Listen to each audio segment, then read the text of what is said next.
So hi guys, welcome back again. And today is our day 2 sa Bantayan Island guys. So ngayon guys, nagrent po kami ng tricycle at ang nabayaran namin dito guys para sa 5 destination na aming pupuntahan is 500 pesos lamang po.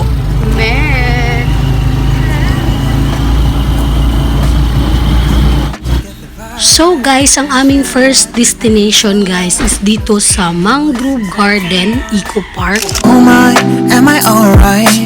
Thanks for asking, doing just fine. Can I say that you're looking real nice? Pull up to chat right now before I get high.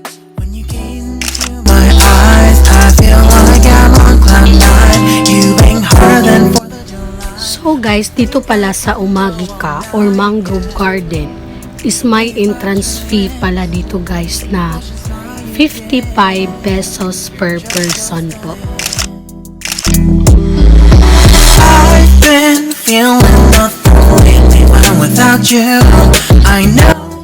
So hi guys, we are at Omega.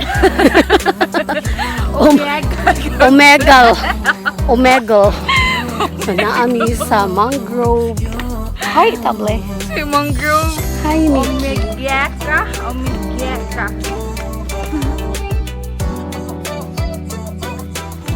Asa man? Kapayo ka una. Arman, makaon kanang Mangrove.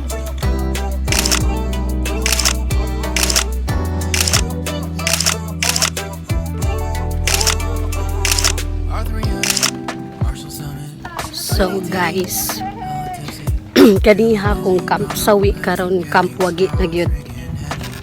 Camp wagi.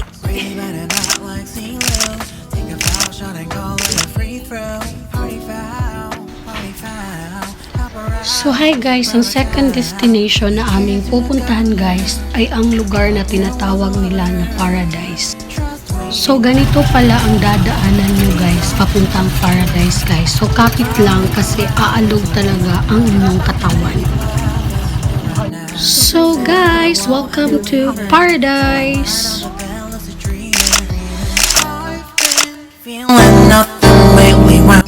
So hi guys, ang aming third destination pala guys ay ang tinatawag nila na The Ruins. So maruruin talaga ang iyong katawan pag mahulog ka dito guys.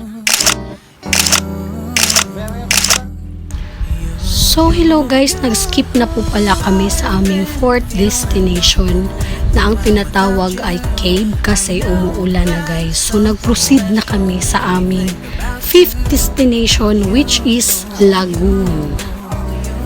So guys, ang sabi ni Kuya Driver is kailangan daw naming sumakay ng bangka papuntang Green Lagoon. At ang bayad namin papuntang Green Lagoon guys is 40 pesos per person. So guys, nung pagkadating talaga namin dito sa Lagoon guys, is napansin ko na pwede lang pala siyang lakarin. So ayun na nga guys, naglakad nga kami pag uwi namin galing dito sa Lagoon. So guys, dito pala sa Lagoon guys, is kailangan yung magbayad ng 100 pesos entrance fee each person.